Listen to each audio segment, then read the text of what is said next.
ஒருவருக்கு திருமணத்தினால வாழ்க்கை மாறுமா? அது எந்தெந்த விதத்தினால மாறும்? திருமண வாழ்க்கை ஆக்சுவலி ஒரு ஒரு ஒரு பழமொழி ஒன்று இருக்குது, நம்மளுடைய பழைய காலத்து வார்த்தை. அது என்னன்னா, தீது நன்றும் பிறர் தர வாரா அப்படிங்கிறது தான் பழமொழி. நல்லது கெட்டது அடுத்தவங்களால வராதுங்கிறது இயல்பு அப்படின்னு அர்த்தம். எது நடந்தாலும் நம்ம என்ன சொல்கிறோன்னா, உன்னால தான் நடந்தது, உன்னால தான் நடந்தது, அப்படி இப்படிலாம் நம்ம சொல்கிறோம். இப்போ ஒரு பையன் இருக்காருன்னு வச்சுக்கோங்க, ஒரு ஆண் இருக்கார். அந்த ஆண் வந்து கல்யாணம் பண்ணிக்கிட்டாரு. அதுக்கப்புறம் வந்து விளையாட்டுத்தனமாக பசங்க அவங்களோட குழந்தைங்கிட்ட எல்லாம் பேசும்போதோ அக்கம் பக்கத்தில் பேசும்போதோ என்ன சொல்லுவார், நான் எப்படி இருந்தேன் தெரியுமா, இவ்வளோ தொட்டேன் நான் கெட்டேன்னுவார், இவ்வளோ தொட்டேன் நல்லது கெட்டேன்னுவார். அப்படி சொல்கிறது அவங்களுக்கு ஒரு என்ன காரணத்துக்காக அப்படி சொல்கிறாங்க, இவங்களை கல்யாணம் பண்ண உடனே அப்படி ஆயிட்டாங்க அப்படின்லாம் சொல்லுவாங்க. செல்வாக்கு சரிஞ்சு போன மாதிரியோ வருமானம் கெட்டு போன மாதிரியோ அப்படிலாம் சொல்லுவாங்க. அதே நேரத்தில் வீட்டில் இருக்க பெரியவங்க, பெண்கள் முக்கியமாக, அவங்க கூட ஒரு பெண் கல்யாணம் ஆகி உள்ளே வரும்போது எந்த சம்பவம் நடந்தாலும் அந்த சம்பவத்தோட கிரெடிட்ஸ், அந்த சம்பவத்துக்கு காரணமெல்லாம் அந்த பொண்ணுக்கு தான் போய் சேருது. வந்தோடனே ஒருத்தர் வீட்டில் ஏதாவது அசம்பாவிதம் நடந்துட்டா, இவன் வந்த நேரமே சரியில்லை அப்படின்னு சொல்லிடுறாங்க. அப்புறம் வந்து வீடு மன வாகனம் வசதி வாய்ப்பெல்லாம் கூடுச்சுனாக்கா இவங்க வந்த நேரம் எல்லாம் நடக்குது அப்படின்லாம் சொல்லுவாங்க. உண்மையாக சொல்ல போனோன்னா, கல்யாணங்கிறது ஒரு பவித்திரமான நேரத்தில் தான் நடக்கும். அது பேர் குருபலன்னு பேர். அதுக்கு பேர் குருபலன்னு பேர்.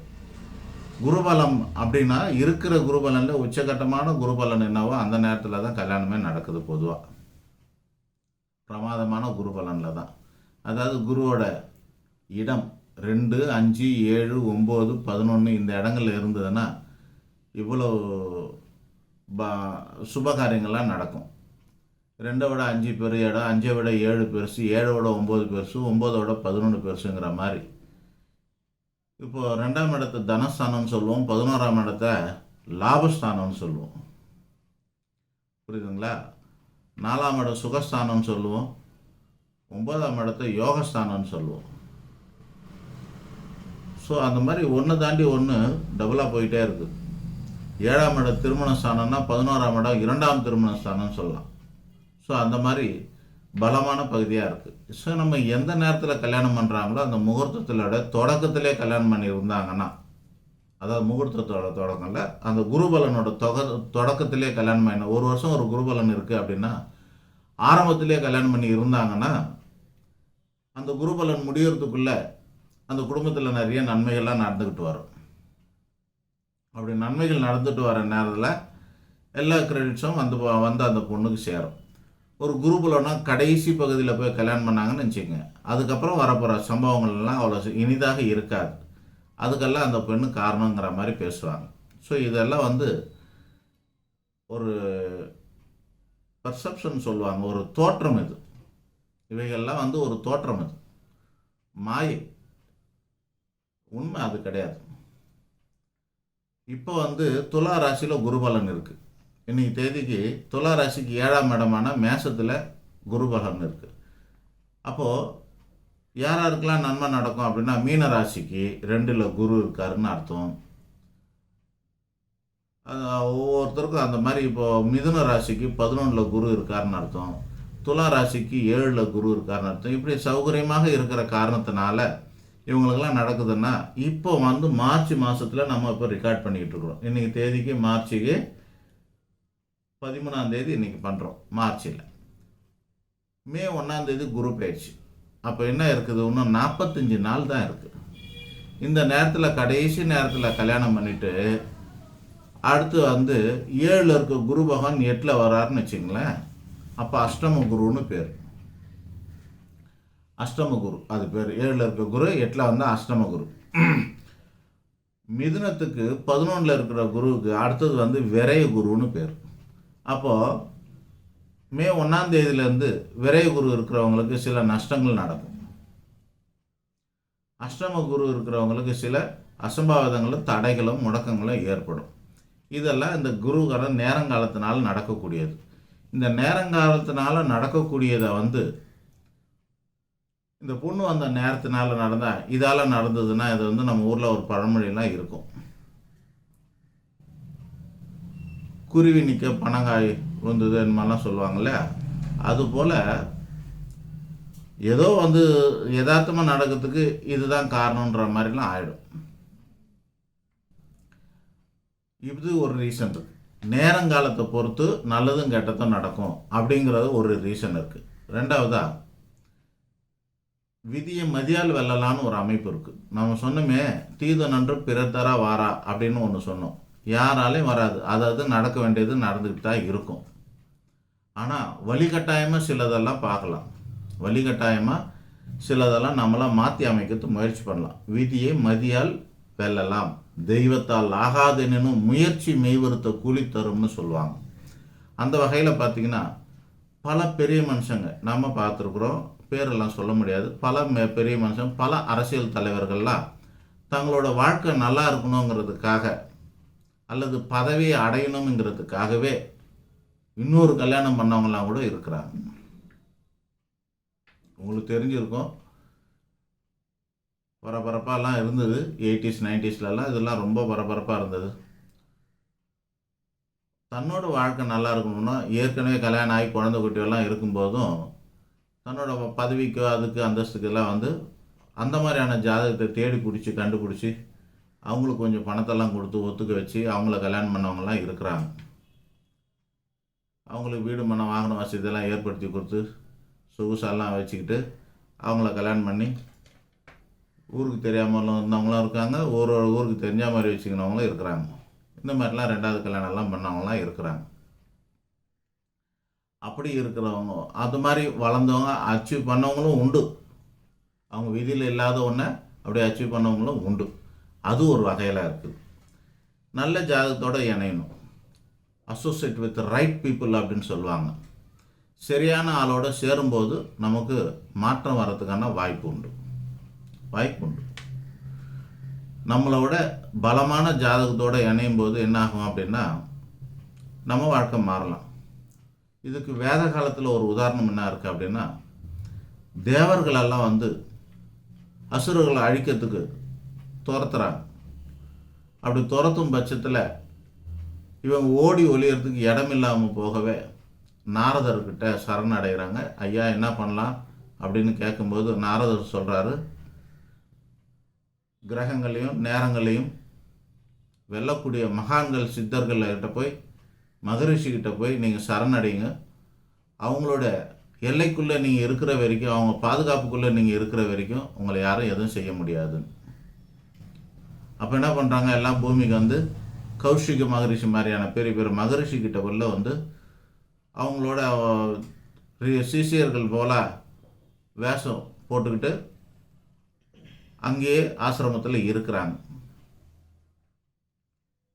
அப்போ என்ன ஆகுதுன்னா அவங்களுக்கு அதையும் கூட இந்த அசுரர்கள்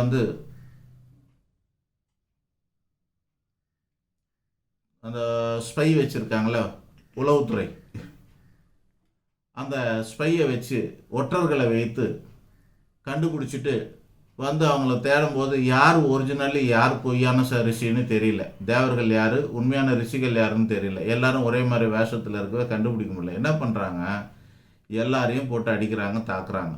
அப்படி தாக்குறதுனால என்ன ஆகுதுன்னா இந்த தேவர்கள் அந்த அசுரர்களுடைய தவ வலிமையெல்லாம் குறைஞ்சி போகுது. தவம் இருந்து வரம் வாங்கி தானே வராங்க.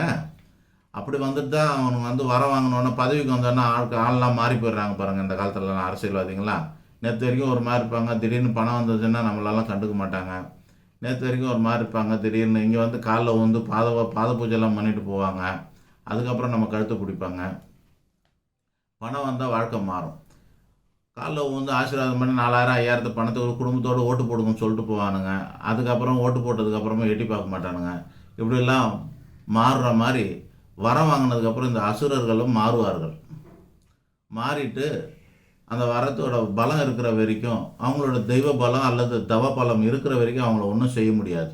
கிரகங்களாலையும் ஒன்றும் செய்ய முடியாது, தெய்வத்தாலையும் ஒன்றும் செய்ய முடியாது. அதை காலி பண்ணணும். அப்போ என்ன காலி பண்ணால் என்ன நடக்கும் அப்படின்னாக்கா, ரிஷிகள் மேலே கை வைக்கும்போது அவங்களுடைய புண்ணிய பலம்லாம் குறைஞ்சி போகுது, அவங்களோட தவ பலம்லாம் அழிஞ்சு போகுது. அழிஞ்சதுக்கப்புறமா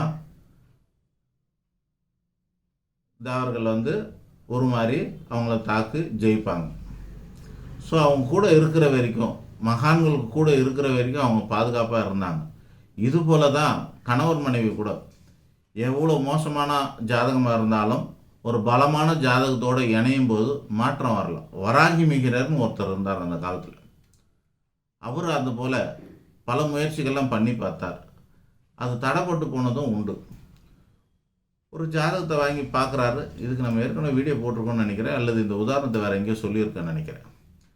ஒரு ஜாதகத்தை வாங்கி பார்க்குறாரு. அவன் அந்த ஜாதகத்தை பார்க்கும்போது அவருக்கு ஜாதகத்தில் சனீஸ்வரன் ரூபம் தான் தெரியுது, காலம் தான் தெரிகிறார். அப்புறம் இன்னொரு பொண்ணோட ஜாதகத்தை பார்க்குறாங்க. அந்த பொண்ணோட ஜாதகத்தில் பார்த்தாக்கா அஷ்டலக்ஷ்மியும் தெரிகிறாங்க. இப்போ எதுக்கும் பொருந்தாதே, இது எப்படி கல்யாணம் பண்ணுறது, முடியாதுன்னு சொல்லி பார்க்குறாங்க. இவனுக்கு வாழ்க்கை சரியில்லை, அது நல்லா இருக்குது, இது ரெண்டும் மேட்ச் ஆகாதுன்னு சொல்கிறாரு. ஒரு ஜோசியர் அப்படி தான் சொல்லணும். சமமாக இருக்கிறவங்க பந்தம் வச்சுக்கிறது பார்த்தா சம்பந்தம். அப்படி இருக்கும்போது பலவீனமாக இருக்கிற இவரை பலமான இவங்களோட மோசமான விதி இருக்குது, நாளைக்கு மோசமாக ஆக போகிறாங்க. அது அவங்க அப்பாடையப்பட்ட ஆளுங்களை இவ்வளோ பலமான ஒரு நல்லா இருக்கக்கூடிய ஒரு பெண்ணை கல்யாணம் பண்ண முடியுமா அப்படின்னும் போது பாதிக்கும் போது இவ கூடவே இருக்கிற அவங்களோட மனைவி என்ன பண்ணுவாங்க, ஏங்க தனித்தனியாக பார்க்குறீங்க, ஒன்றா வச்சு பாருங்க. நாங்கள் ஒன்றா வச்சு பார்க்கும்போது என்ன ஆகுதுன்னா, அந்த காலன் மறைஞ்சு போகிறாரு, இந்த பக்கத்தில் இருக்கிற மகாலட்சுமி தான் தெரிகிறாங்க. ஸோ பலமான ஜாதகத்தை இணைக்கும் போது பலவீனமான ஜாதகம் அது டாமினேஷன் பண்ணாது, அது டிபெண்ட் ஆகிடும். டாமினேட் பண்ணணும், பலமான ஜாதகத்தால் தான் டாமினேட் பண்ண முடியும். ஸோ அப்படி வச்சுக்கிட்டா நல்லாயிருக்கும். அப்போ அவர் சரின்னு அவங்களுக்கு சொல்கிறாரு, உங்களோட எதிர்காலம் மோசமாக போகுது, இந்த பொண்ணை கல்யாணம் பண்ணிக்கிட்டா நல்லாயிருக்கும், ஆனால் அவளை பண்ணுறது அவ்வளோ ஈஸி கிடையாது, ரொம்ப சிரமமாக இருக்கும், இதுக்கு இந்த மாதிரியான யாகங்களெல்லாம் பண்ணி இதெல்லாம் பண்ணி தான் பண்ணணும்னு சொல்கிறார். அப்படி சொல்லும்போது சரின்னு அவங்க வீட்டில் இருக்கிறவங்களா எல்லாத்தையும் ஒத்துக்கிறாங்க, எல்லாம் பண்ணி தரணுன்றாங்க. அப்போ என்ன பண்ணுறாரு, இது போய் பண்ணிக்கணும் போது ஒரு சனீஸ்வரனே என்ன பண்ணுறாரு, ஐயர் ரூபத்தில் வராரு. ஒரு சாஸ்திரியாக புரோகிதராக அவரே யாகெல்லாம் பண்ணி கொடுக்குறாரு. யாகெல்லாம் பண்ணி கொடுத்துட்டு எப்போ அது கம்ப்ளீட் ஆகும் அப்படின்னா, காணிக்கை கொடுக்கும்போது தான் கம்ப்ளீட் ஆகும். அது குரு காணிக்கை கொடுக்கும்போது, குரு தட்சிணையை கொடுத்தா தான் அது கம்ப்ளீட் ஆகும். எல்லாத்தையும் முடிச்சிட்டார். அவ்வப்போது சீக்கிரம் முடியும்னு அவங்க அப்பா சொல்லிக்கிட்டே இருக்கிறார். அந்த பையனோட அப்பா சீக்கிரம் முடியும்னு சொல்லிக்கிட்டே இருக்கிறாரு. அவங்க எல்லாம் அதை முடிக்கணும் நல்லா பண்ணி முடிச்சுக்கிறாங்க. முடிச்சதுக்கப்புறமா இவர் காணிக்கை கொடுக்குற காட்சி இருக்கும், இதெல்லாம் முடிச்சிடுவாங்க. இப்போ காணிக்கை கொடுக்குற காட்சி இருக்கிற நேரத்தில் அந்த ஒரு வேலை தான் பாக்கி இருக்குது. அந்த நேரத்தில் என்ன பண்ணுவார், ஆத்திர மிகுதியால் அவங்க அப்பா அந்த காணிக்கை தட்டெல்லாம் தட்டி விட்டுட்டு அந்த பையனை எடுத்துகிட்டு போயிடுவார். வா போனோன்னு கல்யாணம் பண்ணி வைக்கணும்னா இல்லை எதுக்கோ சொல்லிவிட்டு சீக்கிரம் எடுத்துகிட்டு போயிடுவார். அப்போது சனீஸ்வரனை அவரை பிடிச்சிருவார். அவ்வளோதான். அவங்களோட எப்படி இருக்குது பாருங்கள், விதி சரியில்லை, அதனால் அந்த பரிகாரம் கம்ப்ளீட் ஆகலை, அதால் பாதிக்கப்பட்டது. கடைசியாக அவன் செல்வங்கள்லாம் இழந்து நாசமாக பொண்ணு தான் மிச்சம். அவனுக்கு அந்த பொண்ணை கல்யாணம் பண்ணி கூட கொடுக்க முடியாத சூழ்நிலை போயிடுச்சு. இதுதான் வாழ்க்கை. அப்போ இந்த நம்ம சரியில்லாத ஜாதகத்தை பரிகாரம் பண்ணி மாற்றிக்கிற மாதிரி, விதியை மதியால் வெல்ற மாதிரி நல்ல மேலோர் தொடர்போடு இருந்தாக்கா நல்லது. நல்ல ஜாதகத்தை இணைக்கும் போது வாழ்க்கை மாறுறதுக்கு நிறைய வாய்ப்பு இருக்குது. அது அவ்வளோ சீக்கிரம் அமையாது. அந்த ஜாதகத்தை பலத்தை பொறுத்து இருக்குது. எந்த ஜாதகத்தை சேர்ந்தா, பாலில் நீங்கள் விஷத்தை சேர்த்தாலாம் ஒரு துளி நீளத்தை பாலில், ஒரு குடம் பாலில் விட்டிங்கன்னா மொத்த பாலும் நீல கலரை தான் மாறப்போகுது. அதானே அது மாதிரி அதே இப்போ கடலில் போய் ஒரு துளி விஷத்தை இல்லை, 1 லிட்டர் விஷத்தை ஊற்றினாலும் கடல் தாங்கும். ஒரு குடம் தண்ணி தாங்காது, ஒரு குடம் பால் தாங்காது, ஆனால் கடல் தாங்கும். அது பறந்து விரிந்து இருக்குது. அளவு பொறுத்து, பலத்தை பொறுத்து, எதோட சேர்ந்தா எதோட தன்மை இழக்கும், எது அதிகரிக்கும் அப்படிங்கிறது இணையறதை பொறுத்து இருக்குது. இது மாதிரி ஒரு அமைப்பு இருக்குது ஜாதக பலத்தை பொறுத்து. அதனால் சில பேரோட இணையும் போது வாழ்க்கை வளர்றதும் உண்டு, சில பேர் இணையும் போது வாழ்க்கை தான் போதும் வருது. அது மாதிரி எங்களுக்கு ஒரு அமைப்பு உண்டு. ஒரு குடிசை வீட்டில் இருந்த ஒரு பெண்ணுக்கு அவங்க வந்து சாமுத்திரிக லட்சணம் நல்லா இருப்பாங்க. அந்த மாதிரியான இருக்கிறவங்களுக்கு நீங்கள் வந்து நல்லா காரு பங்களாலாம் இருக்கிற மாதிரி பெரிய இடமா போய் வாழ்வனி அதெல்லாம் ஒன்றும் குறை இருக்காது நம்ம சொல்கிறோம். அவங்களுக்கு நம்பிக்கை இல்லை. காரணம் அவங்க அப்பா ஒரு சென்ட்ரிங் கூலி வேலைக்கு வார கூலிக்கு சென்ட்ரிங் வேலை செய்கிறவர், கட்டடத்தில் கம்பி வேலை செய்கிறவர். அப்படியே ஒரு வேலை செய்கிறவரோட பொண்ணு எப்படி இவ்வளோ பெரிய வேலையில் எப்படி போக முடியும், இவ்வளோ எப்படி வாழ்வாங்க, அப்படி இப்படிலாம் இருந்தாங்க. ஆனால் அவங்க நிலைமைக்கு ஏற்ற மாதிரி சாதாரண ஒரு ஆளை தான் கல்யாணம் பண்ணி வச்சாங்க. இந்த பொண்ணு கல்யாணம் பண்ணி போன உடனே அவனுக்கு வந்து லாட்ரி அடித்த மாதிரி வாழ்க்கை மாறி போயிடுச்சு. அடுத்த வாட்டி பார்த்தா என்னை பார்க்க வரும்போதே அப்போ காலத்தில் மாருதி காரில் தான் வந்து என்னை பார்த்தாங்க. ஸோ எல்லாமே நடக்கும். இப்படியும் இருக்குது. மாறுறதுனாலையும் இருக்கும். விதியிலேயே இயற்கையாக இருக்கணும். விதியிலே இயற்கையாக இவங்க வாழ்க்கை இப்படி மாறணும்னு இருக்கும். நான் சொன்ன அந்த பொண்ணுக்கு அந்த மாதிரி இயற்கையாகவே இருக்குது. அம்மா அப்பாவுக்கு வந்து குடிசையிலே இருக்கணும். இன்றைக்கி வரைக்கும் அவங்க வந்து ஓலை வீடு இல்லை, ஆனால் ஒரு சாதாரண வாடகை வீட்டில் அப்படியே தான் இருக்கிறாங்க. ஒன்றும் இது இல்லை, சாதாரணமாக தான் இருக்கிறாங்க. இந்த பொண்ணுக்கு விதி நல்லா இருக்குது. போய் பெரிய இடத்துல வாக்கப்பட்டு வாழ்ந்துக்கிட்டு இருக்கிறாங்க. இது இயற்கையாகவே இருக்கணும். இன்னொரு சில பேர் செயற்கையாக தான் செஞ்சுக்கணும். எப்படின்னா இந்த மாதிரி நல்ல பலமான ஜாதகத்தை பார்த்து பொருந்தி அமைச்சிக்கிறதுனால கூட வாழ்க்கை மாறத்துக்கும் வாய்ப்பு உண்டு. ஆனால் பொதுவான விஷயம் என்னென்னா சமமாக இருக்கிறவங்க பந்தம் வச்சுக்கிறது தான் சமமான வாழ்க்கை எப்போ போல் இருக்கும். இந்த மாறுதல்லாம் இல்லாமல் சமமாக வச்சுக்க. நீங்கள் நினைக்கிறீங்க ஒரு மோசமான ஜாதகத்தை வந்து ஒரு பெரிய ஜாதகத்தோட சேர்க்கும்போது பெரிய ஆள் ஆகிடுவாங்களான்ட்டு. ஆயிடலாம். ஒருவேளை அந்த பெரிய ஜாதகமும் இதோடு சேர்ந்து மட்டுப்பட்டு போயிடும் இல்லையா, அதுவும் பலம் இழந்து போயிடும் இல்லையா. அதனால் அது பலத்தை பொறுத்து தானே இருக்குது. தண்ணியோட பால் சேர்ந்தாலும் பாலோட தண்ணி சேர்ந்தாலும் அளவு முக்கியமாக இருக்குது. எதோட அளவு அதிகமாக இருக்கோ அதோட தன்மை அதில் சேரப்போகுது. அதுபடி தான். இன்னும் ஒரு விஷயம் இருக்குது. அது என்னன்னா, ஒரு பெண்ணை எடுக்கிறாங்க அப்படின்னா கலப்பு திருமணம்லாம் பண்ணலாமான்னா பண்ணலாம், தாராளமாக பண்ணலாம். ஆனால் அதில் ஒரு சூட்சுமம் இருக்குது. என்னன்னா, இந்த வர்ணம்னு சொல்லக்கூடியது 4-5 வர்ணம் இருக்குது. 5 வர்ணம் இருக்குது சாஸ்திரத்தில், ஆனால் 4 தான் சொல்லுவாங்க. பிராமண வர்ணம், சத்திரிய வர்ணம், வைசிய வர்ணம், சூத்திர வர்ணம்னு இப்படி 4 வர்ணம் இருக்குன்னா ஒன்று காட்டியில் ஒன்று ஒசரவாக வர்ணாசிரமத்தில் சொல்லி இருக்குது.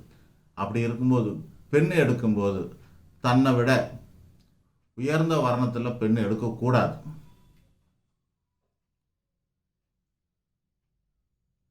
பையனை வந்து அந்த இது ஒரு மட்டும் வச்சுக்கோ. பெண் வந்து தன்னோட உயர்ந்த வர்ணத்தில் பெண் எடுக்கக்கூடாது. அப்படி எடுத்தால் அந்த குடும்பம் சிரமப்படும். தன்னை விட தாழ்ந்த வர்ணத்தில் பெண் எடுத்தாலும் சமமான வர்ணத்தில் பெண் எடுக்கும். சமமான வர்ணத்தில் தான் நம்ம எடுப்போம். அதான் நம்ம ஜாதி சனத்திலே பார்க்குறோன்றது. வர்ணங்கிறது ஜாதின்னு வச்சுங்களேன். ஜாதினா நம்ம ஜாதியிலே பார்க்குறோம் அப்படின்றாங்களே, அது சமமாக இருந்ததுன்னா ஓகே. அப்படி சமம் இல்லாத பட்சத்தில் கீழே இருந்து பொண்ணு எடுத்தால் குறைபாடு வரல. ஏன்னா அந்த பொண்ணு ஒசத்தி விடுறோம். அவங்களுக்குன்னு குலங்கோத்திரம் கிடையாது. பெண்களுக்குன்னு தனியாக குலங்கோத்திரம் கிடையாது. அவங்க யாரை போய் சேர்றாங்களோ அவங்களோட குலங்கோத்திரம் தான் அவங்களுக்கு. குலதெய்வம் மாறி போயிடும், கோத்திரமும் மாறி போயிடும். ஒரு கோத்திரம் குலமும் கோத்திரமும் அவங்களுக்கு மாறி போயிடுது. குலதெய்வமும் மாறி போயிடும், கோத்திரமும் மாறி போயிடும். ஆக கீழே நமக்கு கீழே இருக்கிற ஜாதியிலேருந்து பொண்ணு எடுத்தாங்கன்னா அவங்க வாழ்க்கை நல்லாயிருக்கும். மேல் ஜாதிக்கு வரும்போது அங்கே வந்து நல்ல வாழ்க்கை அமையக்கூடிய தன்மை உண்டு. ஆனால் மேல் ஜாதி பொண்ணை கட்டணும்னா பெரும்பாலும் நாங்கள் ஆராய்ச்சியில் பார்த்துருக்கோம், பெரும்பாலும் அவங்க வாழ்க்கை வந்து சுபப்படுறதில்ல, சரிவுகள் தான் அதிகம் ஏற்படுது. இதுதான் யதார்த்தம். நீங்கள் ஒன்றாலும் 10-20 பேரை பார்த்து தெரிஞ்சுக்கிங்க. ஆக ஒருத்தரை கல்யாணம் பண்ணுறதுனால மாறுமானா நான் தெளிவாக உங்களுக்கு சொல்லலை. ஒன்று என்ன சொல்கிறேன், சமமாக இருக்கிற பந்தம் வச்சுக்கிறது தான் நல்லதுன்னு நான் சொல்லியிருக்கிறேன். 2வது தோஷத்துக்கு தோஷம்தான் வேணுன்றது தான் சமமாக இருக்கிறது. ஆக 2வது விதியை மதியால் வெல்லலான்ற ஆப்ஷன் இருக்குதுன்னு சொல்கிறேன். 3வது பெண்ணை வந்து தனக்கு சமமாகவோ தனக்கு கீழே இருந்தே எடுங்க, அதுதான் பாதுகாப்பானதுன்னு சொல்கிறேன். நன்றி, வணக்கம்.